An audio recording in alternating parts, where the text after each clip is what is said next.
وزیر محمد اکبر خان شلمه او وروستۍ برخه. ساتونکی د وطن وزیر محمد اکبر خان دی. ساتونکی د وطن وزیر محمد اکبر خان دی. د دین یو سپاهی دی، هم ساتي به وطن خپل. د دین یو سپاهی دی، هم ساتي. د وزیر محمد اکبر خان د داستان درنو قدرمنو اوریدونکو، په دې هیله چې ټول به جوړ او روغ یاست. الله رب العزت مو خوشحال لره. دا د زه محسن احسان مې یو ځل بیا د وزیر محمد اکبر خان د داستان د وروستۍ برخې کوربتوب کوم، په دې هیله چې ټول داستان به مو په مینه او محبت را سره اوریدلی وي او وروستۍ برخه هم را سره واورئ. درنو او قدرمنو اوریدونکو، په تېره برخه کې مو واورېدل اکبر خان د ماښام لمانځه وروسته مجاهدینو ته لنډه وینا وکړه. وویل: درنو مشرانو او عزیزانو، دا چې څه وویل دا به په نن خپرونه کې واورو انشاء الله تعالی. اکبر خان وویل: درنو مشرانو او عزیزانو، انګریزانو زما له پلار امیر صاحب سره یو تړون لاسلیک کړی و چې دوی به له جګړې پرته کابل ته ننوځي، خو له ځنډ پرته به بیرته د هند په لور ستنیږي. هغوی تړون مات کړ، د کابل چارچته بازار ته اور واچولو او دوکانونه یې لوټ کړي دي. آیا دې ته چمتو یاست چې هغوی ته د خپلو ناکردو سزا ورکړو؟ په زرګونو غږونه اوچت شول: تیار یو، ستاسو هر حکم ته تیار یو. شاوخوا کڼنګونه او درې د تکبیر په غږونو کې وزنګېدل. تېر ماخستن و، اکبر خان په یو حجره کې څو تنو سره ناست چې د باندې شور اوچت شو. لږ ځنډ وروسته 3 تنه حجرې ته وننوتل. په هغوی کې یو سلطان احمد خان و. د اکبر خان چې پر هغه سترګې ولګېدې سمدستي یې ترې وپوښتل: سلطان احمده، دا راته ووایه چې خلک د خوندي ځای ته ورسول که نه؟ هغه زر ځواب ورکړ: سردار صاحب بېغمه اوسه، له ما پرته خوندي ورسېدل. اکبر خان ارامه ساه واخیسته، داسې احساس کړ لکه لوی بار یې چې له اوږو لرې شوي. سلطان احمد خان تر لږ زړه نازړو بیا وویل: انګریزانو خپل بندیان په رشوت خوشي کړل. اکبر خان ټکان وخوړ، هغه ته یې وکتل. سلطان احمد خان وویل: موږ بامیانو ته پر لار وو چې خبر شو انګریزانو ځایي مشرانو ته زیاتې پیسې واستولې. هغوی بندیان تکانې ته ور واستول. له نیمې لارې راوګرځېدم. جنرال سیل د بندیانو د هرکلي لپاره کانې ته راغلی و او هلته سره یو ځای شوي وو. اکبر خان وپوښتل: ټول روغ نه مټو؟ هوکې، دومره مې واورېدل چې یوازې ډګروال منګزي لږ زکام تېر کړ او اوس هغه هم روغ. خان ګل خان وویل: چرګ کم یا کم ښه دي چې ورک شول. سلطان احمد خان وویل: انګریزي پوځ ته خپل بندیان ډېر مهم و، ځکه جنرال سیل په خپله هرکلۍ ته ورغی، خو درېغه موږ په خپل لاس ورسپارلي وای. سعادت خان وویل: اوس به هغه لاپې وهي چې د پیسو په زور مې راخوشي کړل. اکبر خان وویل: ښه ونه شول، زموږ د خیر نیت پکې ورک شو، خو لا ښه شپه چې له دې جنجاله په خیر پیغام وشو. که سبا د پیښه پکې شوی وای نو زموږ ولس به پرې بدنام یادېدو. اوس که په دوی کې شهامت وي باید زموږ خلکو ته 2 لاسې سلام وکړي. موږ له خپل لوېدلي دښمن سره د شرافت چلند پرېښود. ما خو دوی ته ګواښونه کول، خو اراده مو تر پایه همدغه وه چې هغوی به خوندي ساتو. یو تن حجرې ته ورنوت. له سلام وروسته اکبر خان ته وویل: سردار صاحب میر حاجي عبدالسلام خان ستاسو حکم ته انتظار دی. محمد شاه خان وویل: سردار صاحب تر سبا پورې به صبر وکړو. اکبر خان سر د تایید په دود وخوځاوه. بیا هغه ته وویل: سهار به له خیره پر دې خبره کوو چې څه وکړو، شپه مو په خیر. سلطان احمد خان وویل: وا مې اورېدل چې انګریزانو د چرچتي بازار سوځلی. محمد شاه خان ځواب ورکړ: هوکې، له جنایتکارانو له دې پرته بل د څه هیله کېدای شي. اکبر خان وویل: زه وېرېدم چې که تاسو ته داسې مهال دغه خبره ورسېږي چې بندیان در سره وي، بندیانو ته زیان ونه رسېږي. هغه وویل: نه، داسې نامردي به انشاءالله هېڅ کله هم ونه کړو، سره له دې چې انګریزان مو تل همدې ته هڅوي. بیا یې زیاته کړه: ښایي هغه وخت یې دا کار کړی و چې بندیان بیرته کابل ته ورسېدل. صمد خان چې لږ وړاندې په یو ګوښه کې ناست وویل: شکر دی چې زه په داسې نازک وخت کې له هغوی سره نه یم مخامخ شوی. بیا یې غاښ وچیچل. څو هغوی زموږ په هېواد کې وي، ماتمونه او بدمرغي به ورسره غبرګې مېلمنې وي. د دې ناولو پل شوم او له بدمرغیو سره مل دی. اکبر خان غوښتل څه وایي چې یو تن ساتونکي ونور په ورخطا غوندې غږ یې وویل: یو مول وهلی غواړي د سردار صاحب سره یوازې وګوري. محمد شاه خان وویل: څوک دی؟ څه غواړي؟ ځان یې در پېژندلی دی؟ ساتونکي ځواب ورکړ: نه، هغه وایي له سردار صاحب پرته له بل چا سره خبره نه لرم او نه ورسره ګورم. هغه اوږې وغورځولې. عجبه ده، مول وهلی نه ځان ښیي نه خپله خبره کوي. اکبر خان په مسکا وویل: رایه وله. محمد شاه خان وویل: سردار صاحب دا څوم ځل دی چې مرګوني ګزارونه در باندې کېږي، بې احتیاطي مه کوه. هغه په ډاډمنه مسکا ځواب ورکړ: خان صاحب دښمن په داسې شرایط کې خلچکي ګزار نشي کولی. رایه وله. ساتونکي ووت. لږ ځنډ وروسته بېرته له یو تن سره وننوت. په څادر یې ځان خښتی او د نخودي پګړۍ په شمله کې یې مخ پټ کړی. سلطان احمد خان ورجګ شو. اکبر خان په لوړ غږ وویل: سلطان جانه پرېږده. هغه بېرته په خپل ځای کې کښېناست. مول وهلي په خونه کې پر نازو کسانو نظر راتېر کړ. سلام یې واچو. بیا یې شمله له مخ نه لرې کړ. یو ښکلی سپین مخ ترې راووت چې ړنګه ږیره وه او نریو برېتونه د خونې د چراغ په رڼا کې ښکلا دوچنده کړه. سردار اکبر خان هغه ته اشاره وکړه: راځه ځوانه، دلته زما تر څنګ کښېنه. ځوان په شمېرلو ګامونو ورغی او د اکبر خان تر څنګ کښېناست. صمد خان هک پک و. هغه نه پوهېدو چې څه وکړي د ناارامۍ احساس یې کوه د سلطان احمد پر شونډه هم کمسکا وغوړېدل خو چوپ و تر څه زنډه دغه له اسرارو ډک حالت دوام درلود اکبرخان غاړه ته ځګ احمد جانه وایه څه دې راوړي صمد خان اوږده ارامه ساه واخیسته او خدای له غمه مو ساتي سلطان احمد خان په ټیټ غږ ورته وویل احمد خان زموږ بل د اکا زوی دی سردار صاحب دنده ورسپارلې وه چې له کابل احوال راوړي صمد خان وویل یو خو زه ستاسو د کورنۍ پر ساره او اوږده ونه پوهېدم دا څومره کاکاګان او عزیزان مو دي په خونه کې د کړسن د خداګانو غږ ټوله فضا بدله کړه ځوان له جیبه یو کاغذ راویست سردار ته یې ونیو اکبر خان کاغذ پرانیست لږ په لوړ غږ یې ولوست نایب محمد شریف خان ملا غلام پوپلزی خان شیرین خان سردار عثمان خان جان پشان خان د شاه شجاع زامن تیمور او شاپور او د چندولو مشران بیا له کاغذ سترګې پورته کړې صمد خان ته یې وکتل او ستا کلیوال حمزه خان صمد خان له ځان سره تکرار کړ حمزه خان په چرتونو کې ډوب شو بیا یې وویل په دې کسانو کې څه شوي دي اکبر خان تر څنګ ناست ځوان ته وکتل وویل دوی له انګریزانو سره د ملګرتیا ژمنې کړې دي د صمد خان له خولې ووتل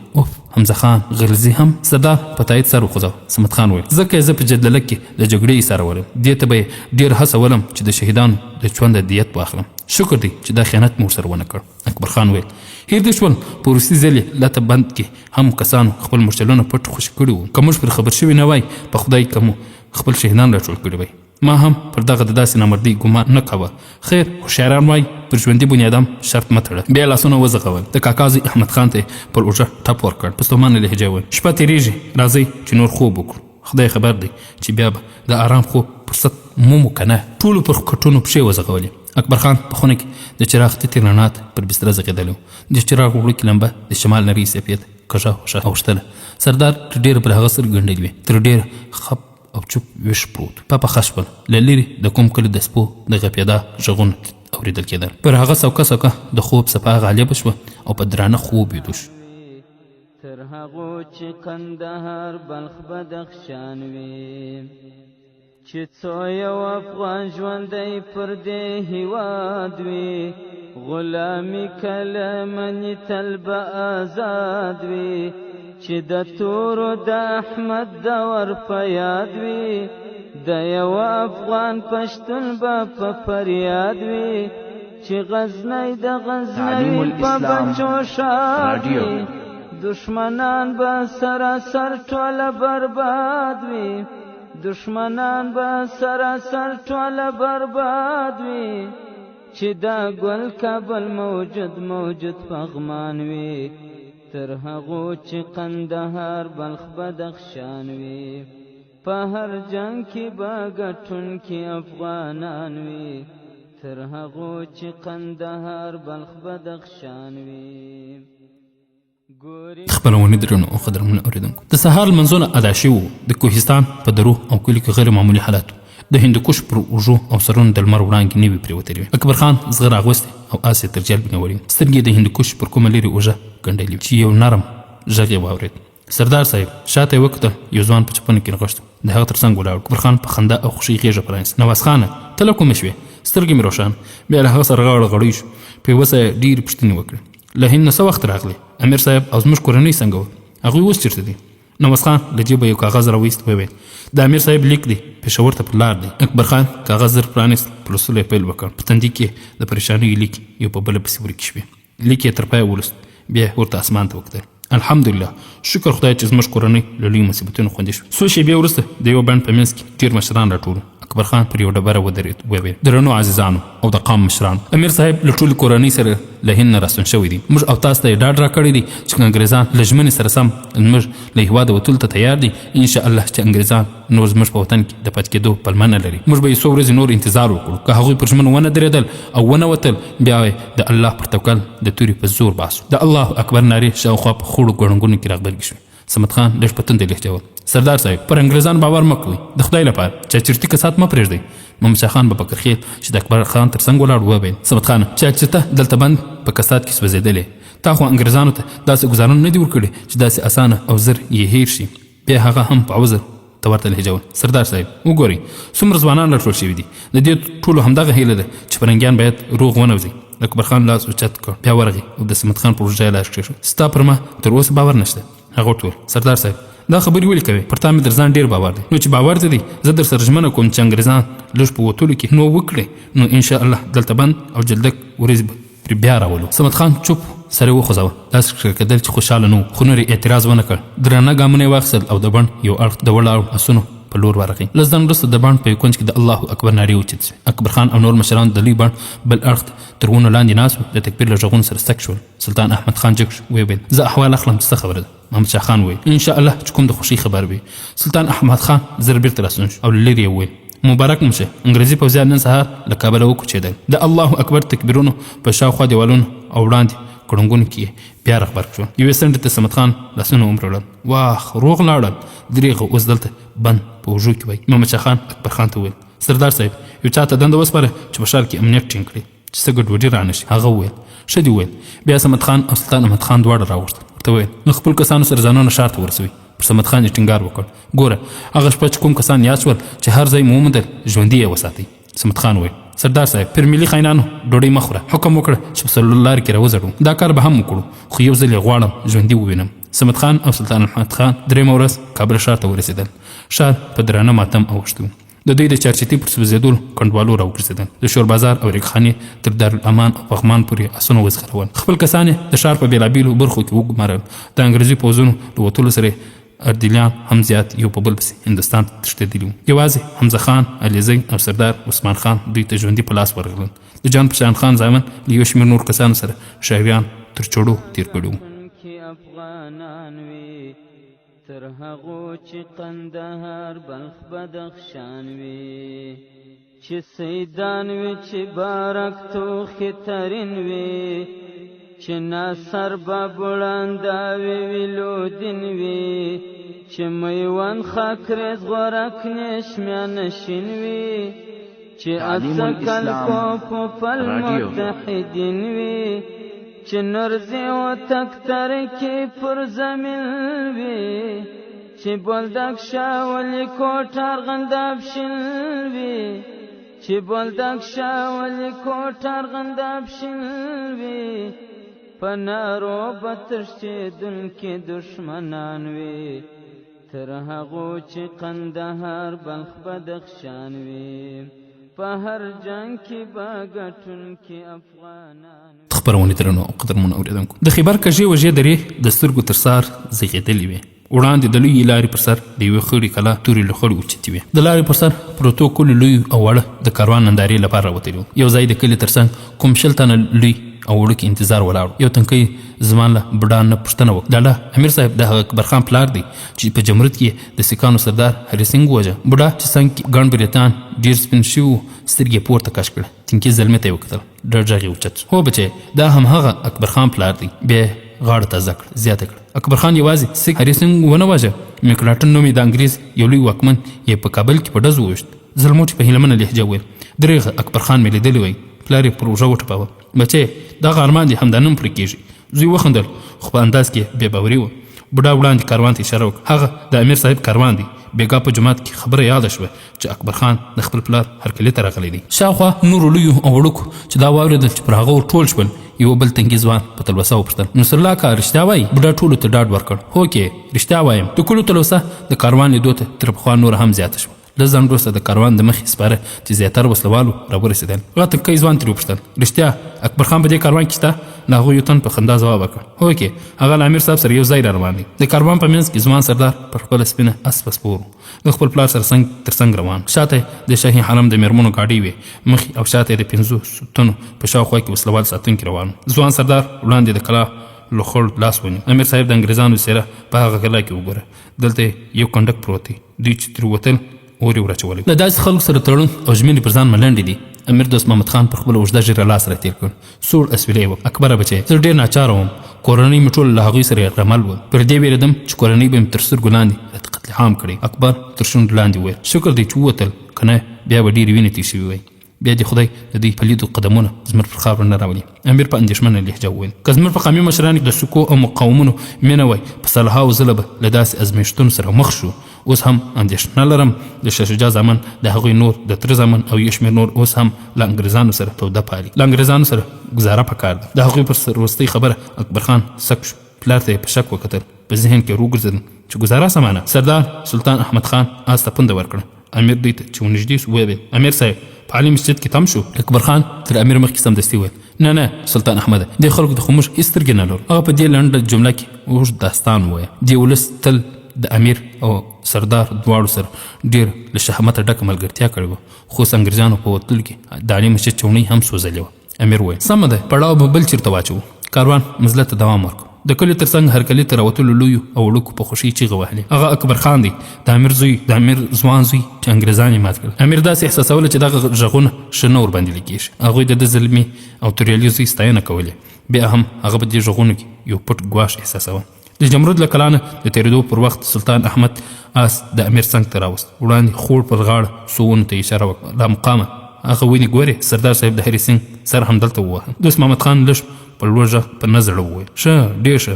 په غږ کې د خوښۍ او غرور څرک نه احساسېدو. مزله دوام وموند. تر ښه منزله وروسته سلطان احمد خان بیا امیر ته ورنږدې شو. لږ وړاندې څو ونو ته اشاره وکړه. هماغلته مو د غرمې ډوډۍ وخوړه چې سردار صاحب ته زهر پکې ورکټ کړي وو. دوست محمد خان هغه ورځ سترګو ته ودرېده.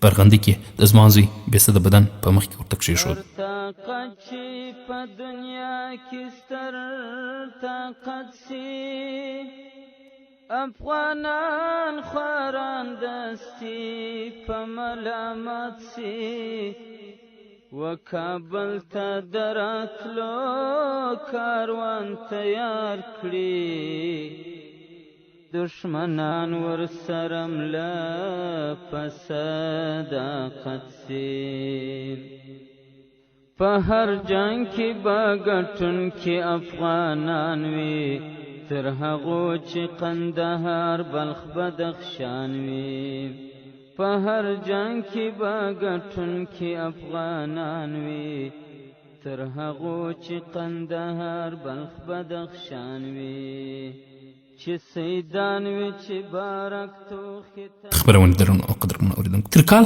زیاته موده تېره شوې وه چې انګریزان له هېواده وتلي وو. ښي اړخ ته سپین غر په غرور ولاړ و. یوه ډله سپاره په ناو کې ارام روان و. وړاندې د تیزن د کلي دیوالونه ښکاره کېدل. د سپرلي موسم و او سمه او غر په شنو بوټو او ونو ډک. اکبر خان د کلي کنډوالو ته وکتل. د آس قیزه یې راکش کړه. تر څنګ ځوان ته یې وویل سلطان احمد خانه، دلته لا د بېرحمه پرنګیانو د وحشتونو نښې پر ځای پاتې دي. هغه وویل دلته ځینې کورونه داسې دي چې هېڅوک یې پاتې نه شول. کنډوالې به یې نو څوک ابادي کړي. دغه مخامخ کنډوالې بیا د شهید مختار خان کلا دی. صمد خان د کلي په بل اړخ کې نوی کور جوړ کړی دی.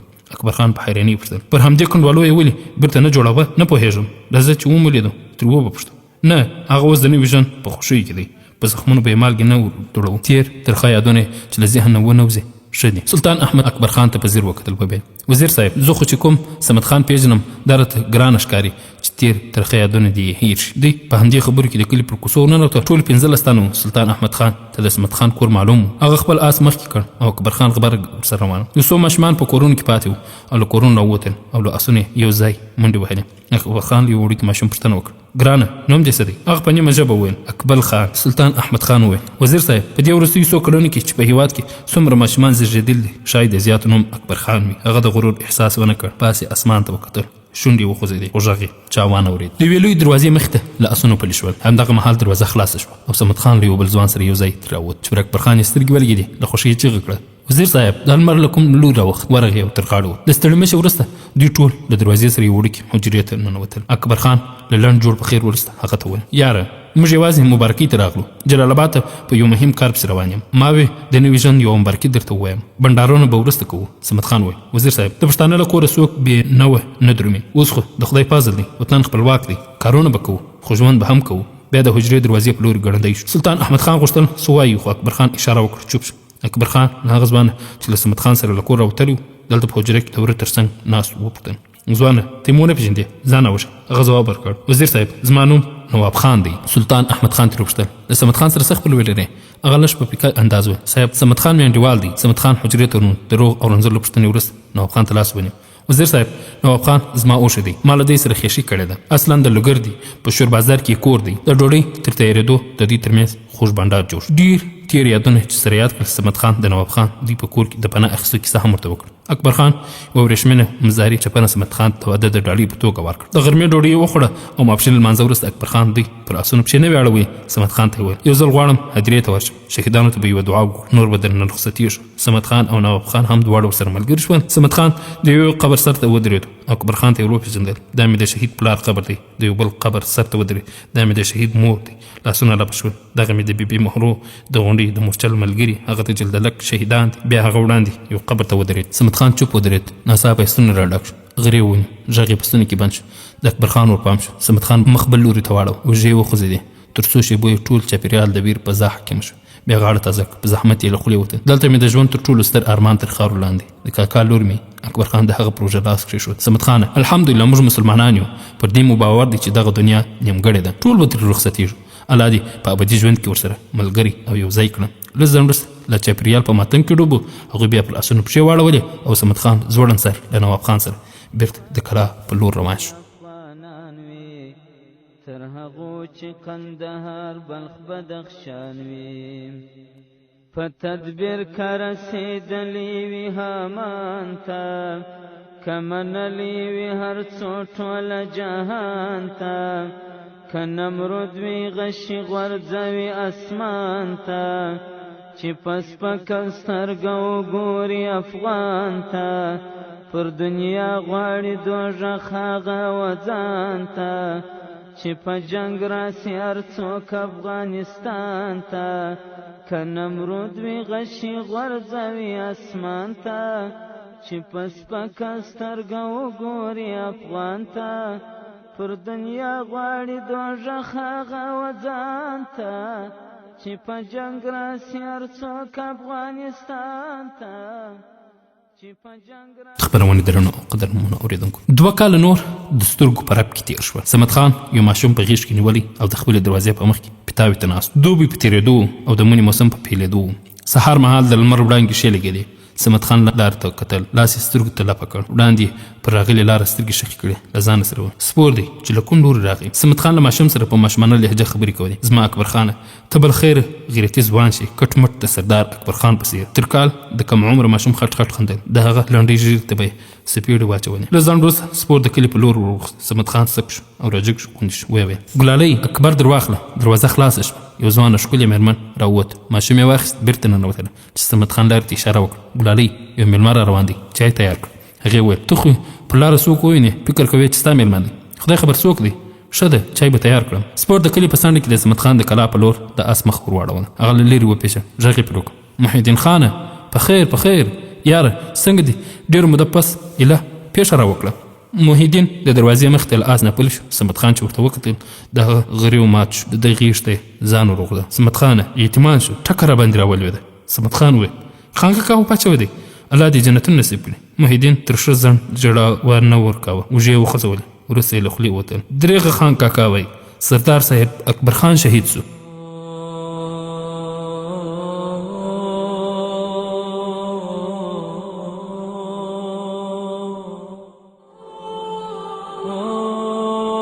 د صمد خان له پښو ځمکه وتښتېده.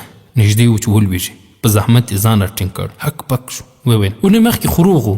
وزیر صاحب خو له د ژوند تر 10 پسرلي پښه نه واړولې. زړه یې راډک شو. محیدین یې له ځانه لرې کړ. ترې ویې پوښتل څه پرې وشول. بیا چا له شانو ګزار پرې وکړ. هغه په ژړغوني غږ د سر په تایید وویل راته یې شهید یې کړ. د امیر صاحب هندي ډاکټر د درملو پر ځای زهر ورکړی. چېرته څه وخت په لغمان کې وړمه ورځ. اوس د دې پوښتنو وخت نه دی. ځان تیاروه جنازه روانه ده چې رانه تېره نه شي. چېرته بلخ ته. بلخ د څه لپاره؟ په خپله وصیت کړی چې د حضرت علي رضی الله تعالی عنه په روضه کې خاورو ته وسپارو. جنازه پر پیل بار ده. رضا په بګرام کې ورسره یو ځای شو. د ځوان اکبر خان جنازه له لغمانه د مزار په لور وخوځېده. په لاره کې د پرتو ولسونو په زرګونو مېرمنو او نارینهو بدرګه کړ. په زرګونو سترګې اوښکې پرې تویې کړې او په زرګونو لاسونه د الله په دربار کې هغه ته په دعا لپه شول. په مزار شریف کې د حضرت علي کرم الله وجهه په روضه کې قبر تیار شو. صمد خان او سردار سلطان احمد خان د وطن دغه ستر بچی له حد ټیټ کړ. ماښامهال لویه ګڼه ګوڼه ټیټه شوه. یوازې 2 تنه د خاورو انبار ته ناست. دواړه د غازي سردار د ډېرو ستومانو ورځو یاران صمد خان او سلطان احمد خان تر ډېره ځنډه تر خاورو انبار ته ناست. دواړه بیا یو بل ته وکتل. د حال په ژبه یو له بل وپوښتل مونږ څه ګټه وکړه. غازي سردار ته یې زهر ورکړل. امیر الله خان محمد شاه خان او نور غازیان له درباره وشړل. هغوی چې د مکناټن او شاه شجاع په دربار کې پړسېدل اوس د نوي امیر المؤمنین په شاوخوا راټول. د شاه شجاع او دوست محمد خان ترمنځ توپیر څه دی؟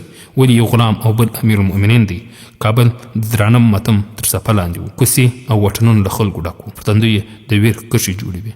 ټول د هغه ځوان سردار په ویر ډوب و چې دوی یې د انګریزانو او د هغوی د لاسپوڅي پاچا له ظلمونو نه ژغورلي. په شاهي دربار کې د غمرازۍ مراسم و. درباریان یو یو امیر ته وتلل. لاس پر چټنې ویل او دغه مرازي الفاظ پر خولو خو د ډېرو په الفاظو او سیرو کې دغه مرازي پر ځای مرمس خوشي څپې وهلې. امیر شي مټ بوټ غوس شوی و خو هم دوه زړی و، نه پوهېدو چې بیر وکړي او کې له اوږو سپک شوی بوج ته خوښ شي. د داستان پای. د وزیر محمد اکبر خان د داستان درنو او قدرمنو اوریدونکو، د وزیر محمد اکبر خان داستان په همدې ځای پای ته ورسېد. دا داستان ما محسن احسان چمتو او تاسو ته وړاندې کړی. تر بیا چې ستاسو په درانه حضور کې د یو بل نوي حماسي او خوندور داستان سره را حاضرېږو، تاسو ټول په خپلو نیکو دعاګانو کې یاد ساتئ. السلام علیکم ورحمة الله وبرکاته. چې خیبر په پښتنو ظلم و سمسور وي، دشمنان د افغانانو به مختور وي، چې اواز د بل خټک پر اټک خپور وي، چې د کوټې هر کاکړ د څکرور وي، چې هلمند دلته بهیږي هلته غور وي، بل هوتک به د ګرګین پر نیل سپور وي، چې هلمند دلته بهیږي هلته غور وي، بل هوتک به د ګرګین پر نیل سپور وي، چې هلمند دلته بهیږي هلته غور وي، بل هوتک به د ګرګین پر نیل سپور وي، په یوه اواز چې لرو بر افغان وي، تر هغو چې کندهار بلخ بدخشان وي، په هر جنگ